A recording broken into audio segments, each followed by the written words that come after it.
The first call from my daughter came exactly 10 years too late. I remember staring at the phone as it rang on a quiet Tuesday afternoon, watching her name flash across the screen like a message from another lifetime.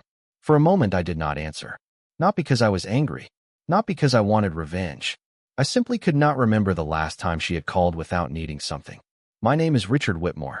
I am 78 years old, and for most of my life I believed that being a good father meant always showing up. It meant working overtime when money was tight. It meant missing fishing trips with friends so my children could attend summer camps.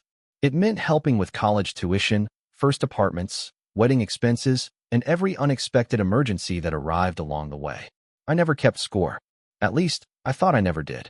The truth is that time keeps score for all of us. 10 years earlier, my wife passed away after a brief illness. The house became quieter overnight. For the first few months, my son Michael and my daughter Sarah visited often. They brought meals. They called to check on me. They promised we would stay close. I believed them. Then life happened. Careers became demanding. Grandchildren arrived. Vacations filled calendars. The visits became monthly, then seasonal, then occasional. Eventually, they disappeared altogether. Every Thanksgiving, I set 3 places at my dining table before remembering it was unnecessary. Every Christmas, I left the porch light on longer than I should have. Every birthday, I checked my phone more times than I care to admit. Most years, it never rang. I lived beside a beautiful lake in northern Michigan. The mornings were peaceful. The neighbors were kind. People often assumed I enjoyed being alone. The truth was more complicated. Solitude can feel peaceful when it is chosen. It feels very different when it arrives, because everyone else forgot you were waiting. I never complained. Whenever someone asked about my children, I smiled and told them they were busy building wonderful lives. That part was true. They had wonderful lives. I had helped build them. One rainy afternoon, about 3 years into the silence, I stopped making excuses. Not for them. For myself. I realized I had spent years waiting for a version of the future that was never coming. The realization hurt more than I expected. Yet it also brought a strange sense of clarity. I began traveling. I spent summers in Montana and winters in Arizona. I joined investment groups, attended conferences, and surrounded myself with people who wanted to be present. Meanwhile, my children remained absent. The years continued passing. Then one morning, I looked at a calendar hanging in my kitchen and counted backward. 10 years. 10 full years since either of my children had sat across from me for a meal. 10 years since anyone asked how I was really doing. 10 years since I felt like a father instead of a forgotten chapter in someone else's story. That afternoon, a certified letter arrived from my attorney. I read every page carefully. When I finished, I folded the papers, stared out across the lake, and made a decision that would change everything. For the first time in a decade, I stopped waiting for my family to remember me. The letter from my attorney sat on the kitchen table for 3 days before I touched it again. Not because I did not understand what it said. I understood every word perfectly. What I was struggling to understand was why it felt less like a legal document and more like a mirror. Every page forced me to confront a reality I had spent years avoiding. For a long time, I convinced myself that my children were simply busy. Then I told myself they would visit when things settled down. After that, I started measuring time and holidays. Maybe Thanksgiving, maybe Christmas, maybe next summer. Eventually, the seasons blurred together until hope became a habit instead of a belief. The morning after receiving the letter, I walked down to the lake before sunrise. The water was perfectly still. A thin layer of mist floated above the surface. I used to bring Michael and Sarah there when they were children. We would sit on the old wooden dock with fishing poles and a cooler full of sandwiches. Back then, they could not wait to spend time with me. Michael always wanted to catch the biggest fish. Sarah preferred skipping stones across the water. I remember thinking those days would last forever. Parents often make that mistake. We think memories are permanent simply because they matter so much to us. As I stood there watching the lake, I realized I could remember dozens of details from 30 years ago, but struggled to remember the last meaningful conversation I had with either of my children. That thought followed me back home. Inside the house, everything looked exactly as it always had. Family photographs lined the hallway. School portraits, graduation pictures, wedding pictures, smiling faces frozen in happier years. I stopped in front of a photograph from Sarah's college graduation. I had driven nearly 600 miles to attend the ceremony. The hotel room, the gas, the tuition payments, the countless sacrifices never felt like burdens. They felt like privileges. That is what fathers do. We invest in futures we may never personally enjoy because seeing our children succeed becomes part of our own happiness. Later that afternoon, I opened an old wooden box in my study. Inside were birthday cards, drawings, letters, and small keepsakes I had saved throughout the years. There was a Father's Day card Sarah made in elementary school. The front showed a stick figure wearing a necktie and a huge smile. Inside she had written, "You are my hero." I sat there staring at those words for a long time. Somewhere between childhood and adulthood, life had rewritten our relationship. I was no longer a hero. I was not even an obligation. I had become an afterthought. Yet strangely, I did not feel angry. I felt tired. Tired of waiting. Tired of making excuses. Tired of pretending that silence meant anything other than silence. That evening, I called my attorney. We spoke for nearly an hour. By the time the conversation ended, several appointments had been scheduled. Documents would be prepared. Accounts would be reviewed. Properties would be evaluated. The process would take time, but for the first time in years, I was moving towards something instead of waiting for something. As the sun disappeared beyond the trees outside my window, I looked around the house one more time. Every room contained memories.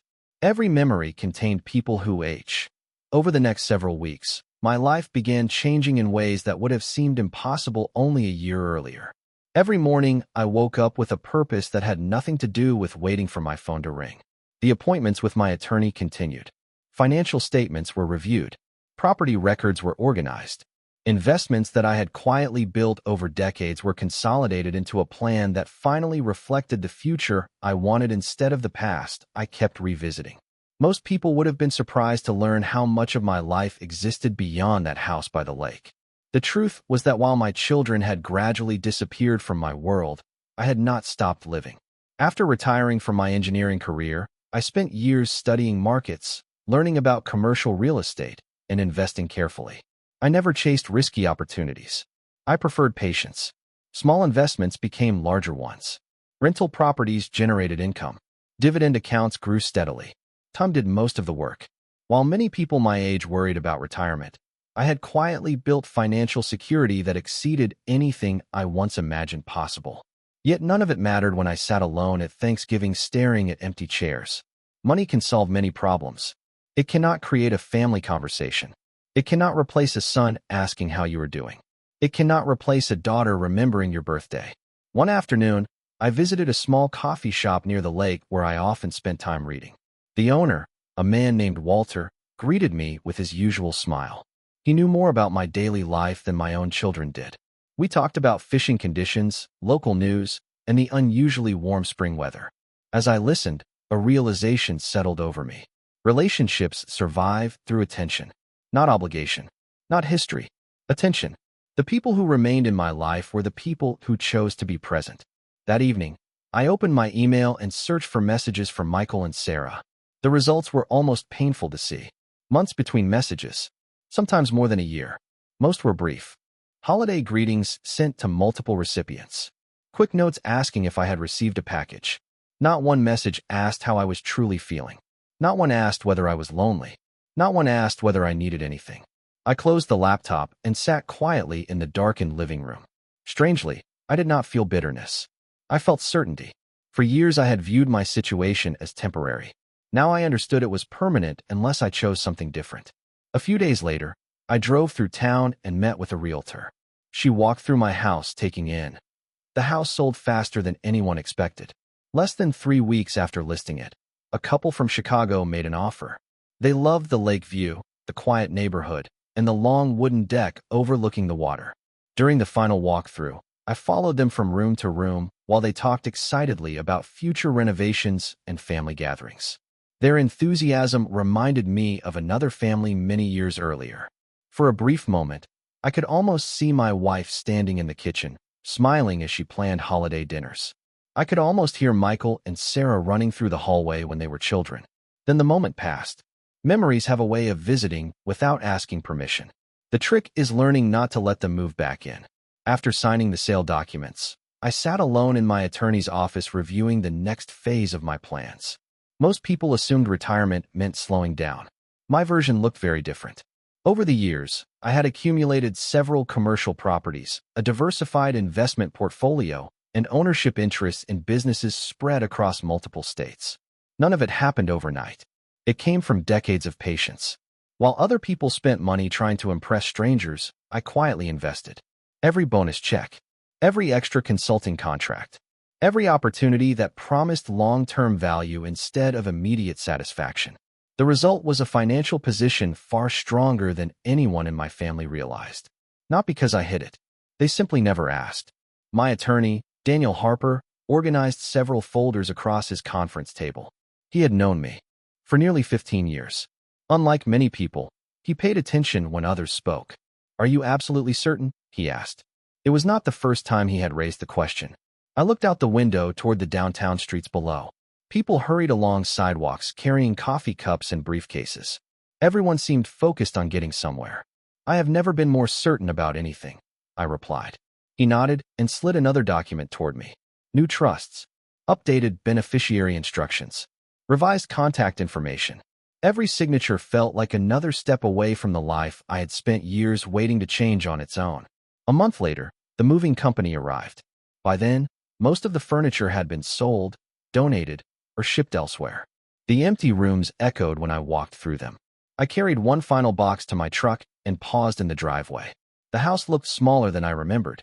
Funny how that happens. Places shrink once you stop attaching your future to them. I took one last look at the lake. The water sparkled beneath the afternoon sun exactly as it had thousands of times before. Nothing about the scenery had changed. Only me. As I drove away, there was no dramatic farewell. No tears. No speeches. Just a quiet sense of freedom. For years, every road led back to waiting. Waiting for a visit. Waiting for a phone call. Waiting for someone else to decide I mattered. Now the waiting was over. Over the next several months, money moved into new accounts. Properties changed ownership structures. Travel arrangements were finalized. By the time everything was complete, there would be very little connecting me to the life I had left behind. And the strangest part was this. Through all of it, neither Michael nor Sarah contacted me. Not once. The silence that had defined the previous decade continued uninterrupted, making my decision feel less like an escape and more like an acceptance of a truth that had been sitting in front of me all along. 6 months after leaving Michigan, I was living in a coastal town along the Gulf of Mexico where nobody knew my history and nobody expected anything from me. The mornings began with walks along the waterfront. Fishing boats drifted out before sunrise. Small cafes opened their doors to regular customers who greeted one another by name. For the first time in many years, I felt anonymous in a way that was comforting rather than lonely. My new home was smaller than the lake house, but it felt lighter. There were no hallways filled with old photographs. No empty guest rooms waiting for visitors who never arrived. No traditions preserved out of habit. Everything around me belonged to the present. A few times each week, I met friends for breakfast. Some were retired teachers. Others had spent careers in construction, medicine, or business. None of them cared about my investment portfolio or the value of my properties. They cared whether I enjoyed the fishing conditions that morning or whether I planned to join them for lunch. The simplicity surprised me. For years, I had been surrounded by memories. Now I was surrounded by people. One afternoon, I sat on a shaded patio overlooking the marina while reviewing financial reports on my tablet. The numbers confirmed what I already knew. The sale of the house, combined with decades of investments, had left me with far more resources than I would ever personally need. The portfolio continued generating income. Commercial properties remained profitable. Business partnerships were performing well. Yet what caught my attention was not the growth. It was the realization that none of this information had ever mattered to my children. They had disappeared long before they knew anything about money. Their absence had never been about inheritance. It had been about attention. That distinction mattered. Later that week, Daniel Harper called with an update. Several legal transfers had been completed. Additional trust documents were finalized. Everything was operating exactly as planned. Before ending the conversation, he asked a question. Have either of them reached out? I already knew who he meant. No, I answered. There was a brief pause. Not even once. Not once. After hanging up, I sat quietly for a while. The answer should have hurt. Instead, it felt strangely peaceful. The silence was no longer a mystery. It was simply, Reality. That evening, I attended a community fundraiser at a local civic center. During dinner, I found myself laughing more than I had in years. Not because anything extraordinary happened, because I was present. Nobody there knew me as someone's father. Nobody measured my worth through family relationships. They only knew Richard, a man who enjoyed conversation, volunteered occasionally, and always arrived early. Driving home later that night, I thought about the decade I had spent waiting for a different outcome. 10 years is a long time to hold a door open for people who have already chosen another path. Somewhere along the way, I stopped seeing waiting as loyalty and started recognizing it as surrender. Back at home, I stepped onto the balcony overlooking the dark water. A warm breeze moved through the palm trees below. My phone sat on the kitchen counter inside, silent as always. For the first time, I did not glance toward it. I did not wonder whether someone might call tomorrow. I did not imagine unexpected apologies or emotional reunions. Those fantasies had finally lost their power. What I did not know was that hundreds of miles away, events were already unfolding that would soon force Michael and Sarah to realize something they had ignored for far too long. By then, however, my life was no longer standing still waiting for them to notice. The first sign that something had changed appeared on a Thursday morning. I was having breakfast at a small waterfront cafe when my phone vibrated twice in quick succession. At first, I ignored it. Years of silence had trained me not to expect anything important. Eventually, I glanced at the screen and felt a strange sense of disbelief. 2 missed calls. One from Michael, one from Sarah. I stared at their names for several seconds. Not because I was emotional, because it felt unusual, like seeing snow in July. For nearly a decade, weeks and months had passed without hearing from either of them. Now both had called within minutes of each other. I slipped the phone back into my pocket and finished my coffee. The world around me continued exactly as before. Boats moved through the marina. Seagulls circled overhead. Conversations drifted between tables. Yet something told me those calls were not a coincidence. Later that afternoon, Daniel Harper contacted me. His voice was calm as always. "I thought you should know there have been inquiries," he said. "Inquiries?" I asked. "Your children have been trying to locate you." I leaned back in my chair and looked out toward the water. How did they even know where to start looking? Daniel hesitated briefly. The sale of the lake house became public record. After that, a few other details became easier to discover. I thanked him for the information and ended the call. For several minutes, I simply sat there thinking. It was remarkable how quickly attention appeared once absence became visible. When I lived in the house, nobody seemed concerned. When I disappeared, suddenly people wanted answers. That evening, 3 more calls arrived. Then 2 text messages. Michael wrote first. He asked where I was and whether I was all right. Sarah's message arrived 20 minutes later. She sounded worried. She said they had been trying to reach me for days. Reading those words produced an unexpected reaction. Not anger, not satisfaction, confusion. I found myself wondering what exactly had changed.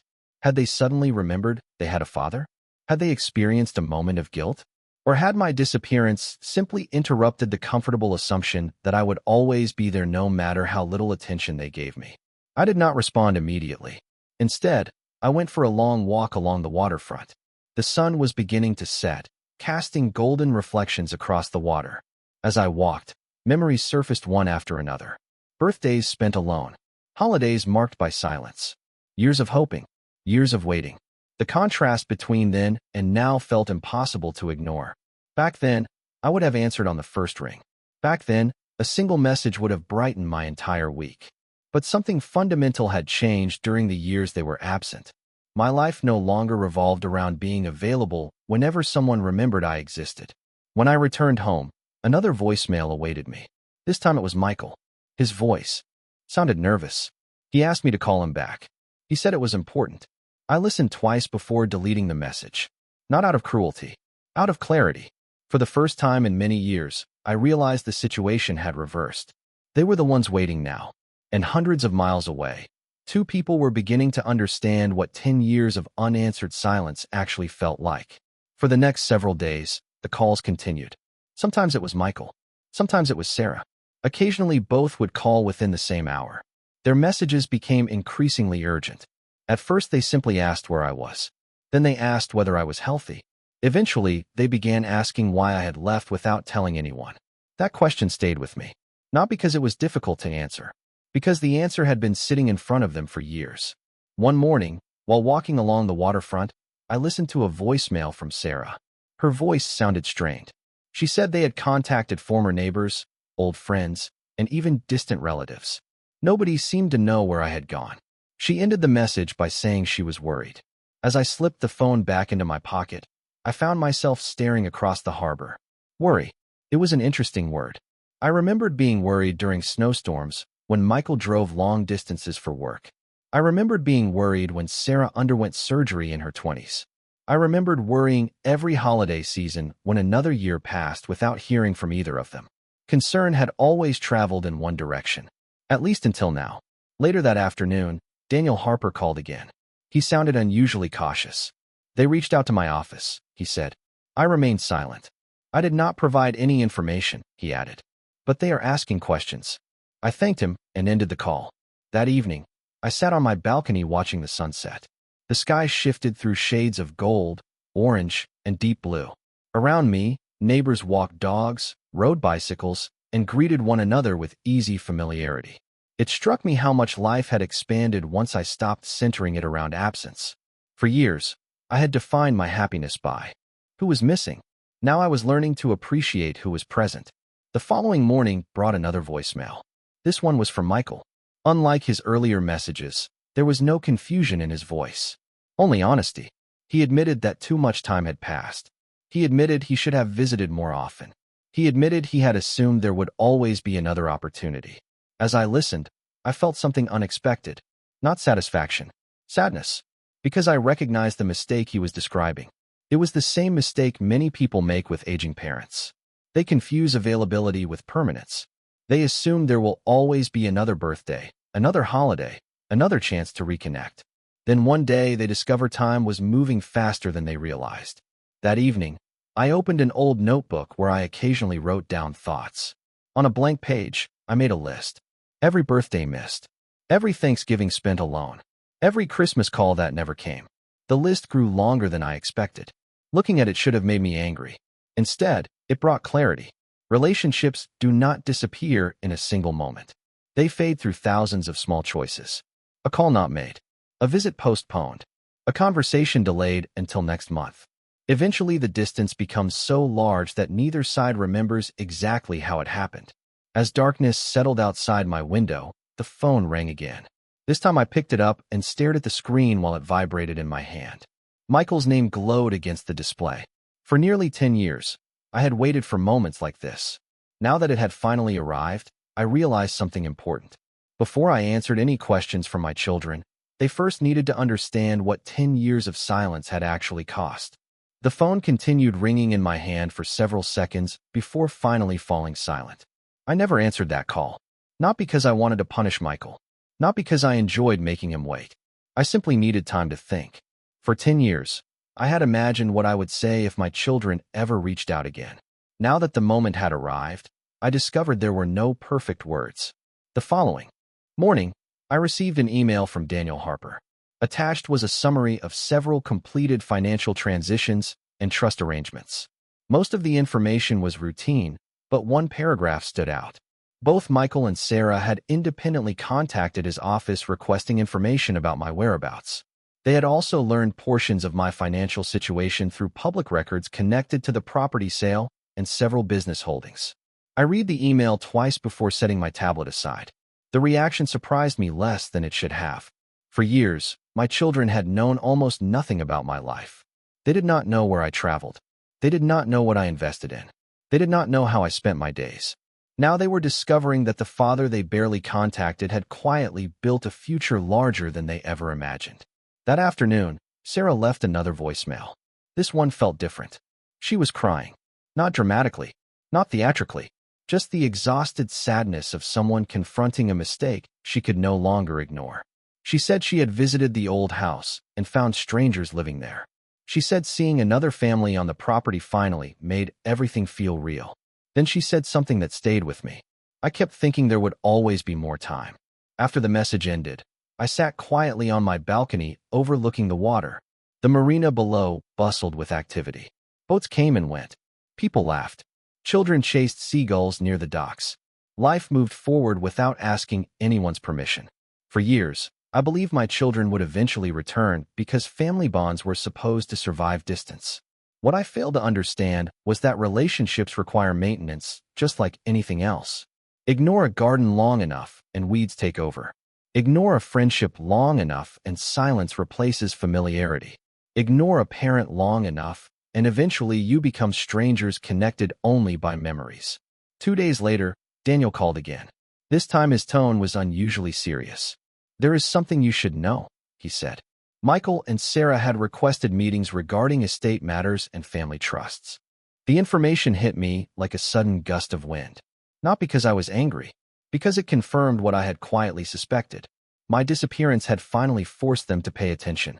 Whether that attention came from love, guilt, concern, or financial curiosity was impossible to know. Perhaps it was a mixture of all four. That evening, I opened the notebook where I had been recording my thoughts. On a blank page, I wrote a simple question. If my financial situation had remained invisible, would they still be searching this hard? I stared at the words for a long time. The answer mattered more than any investment account ever could. As darkness settled over the harbor, I received one final message from Sarah. This time there were no explanations and no questions. Just a single sentence. "Dad, I think we forgot you before we realized you were gone." For the first time since the calls began, I felt something shift inside me. Not forgiveness. Not yet. But understanding.